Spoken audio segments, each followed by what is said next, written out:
Let's get started with the prompt. To begin, navigate to the link within the YouTube description. Once you are there, click on the link to website content. Scroll down until you see a table of contents. Click number 28 here.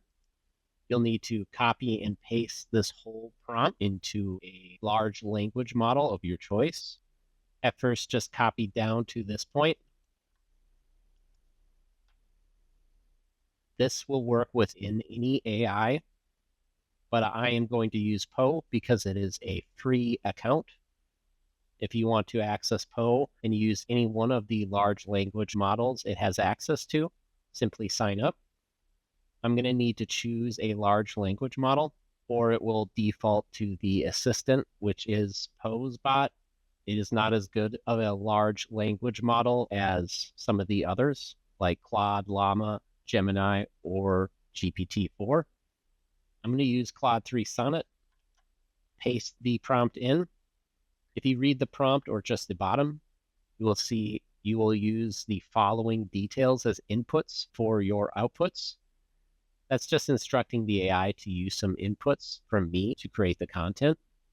This means I need to give it some details that are unique to my church. Otherwise, it's going to just create generic content for a generic church. So here I created some details for Vanco Valley Community Church. I include the service times, also the Bible study, detailed the service duration, included some of the worship style, explained the sermon message and details. For churches with childcare and nurseries, you'll want to put those details in. Parents bringing their kids will want to know if you have this and where they can drop their kids off. Also detail any fellowship opportunities. If someone's inclined to join a church community, they want to get involved with others.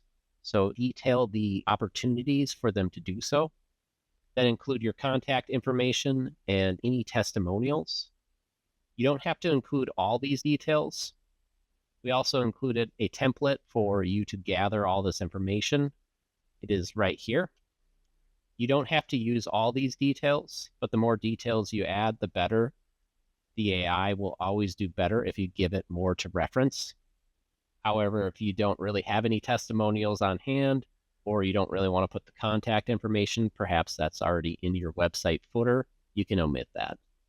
I'm going to include all these details and just copy, then go back to the large language model that I started my prompt in, but didn't hit enter yet, and paste it all within these quotes.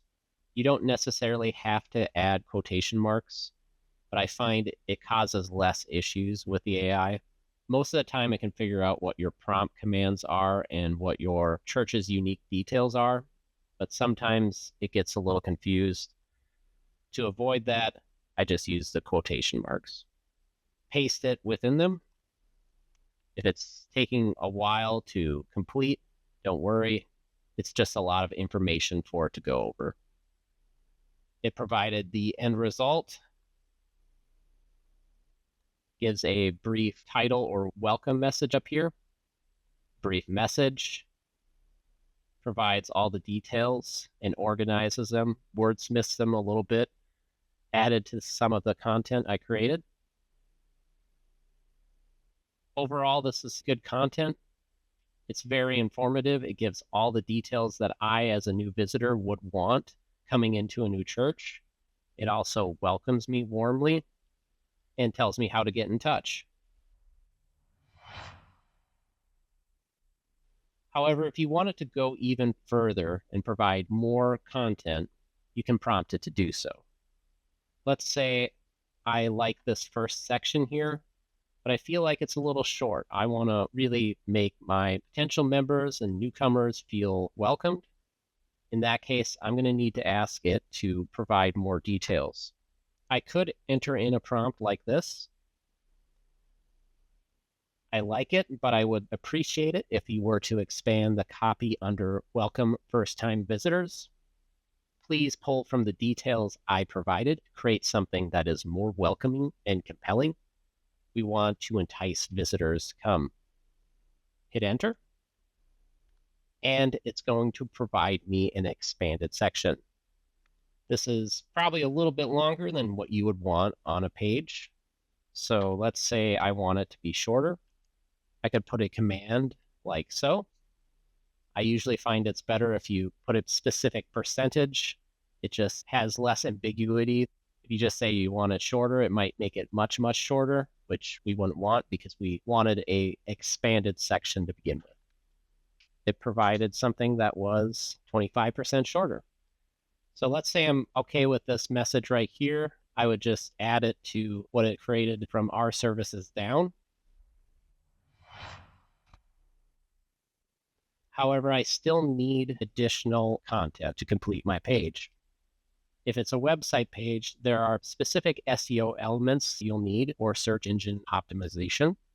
If you're not a search engine optimization specialist or don't really know anything about it, that's fine. We did create a tool for you.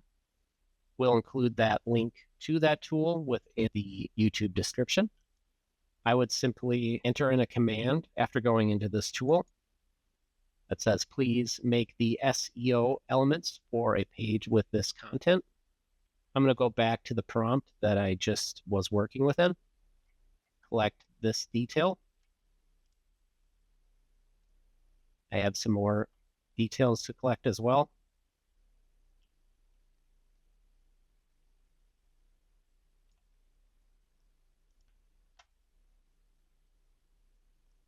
I compiled all the content together.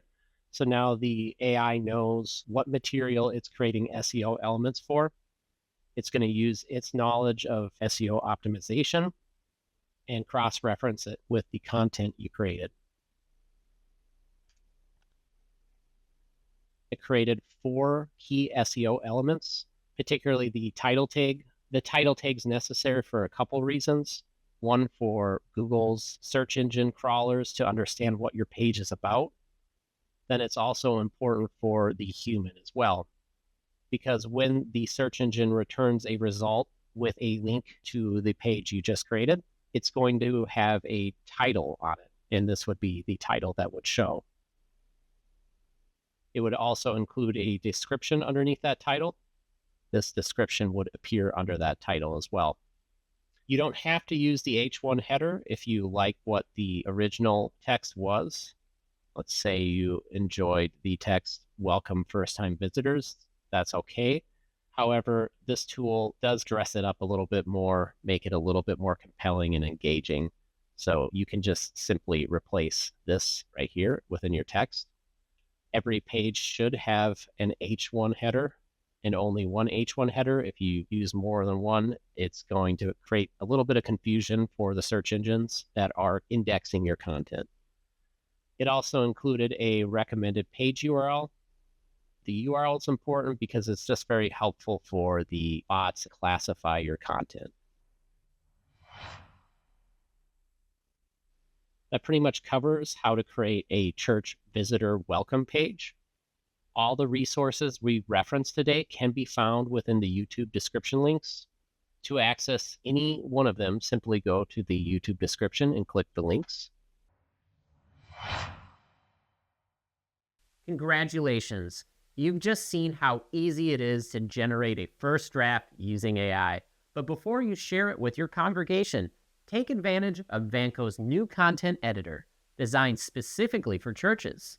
This AI tool goes beyond simple grammar checks. It's trained on faith-based content, ensuring your message uses the language your members and guests expect. Get an instant grade on your content's effectiveness, plus receive targeted suggestions for improvement. Take your AI-generated content to the next level. Visit the link in the description to explore Vanco's content editor today.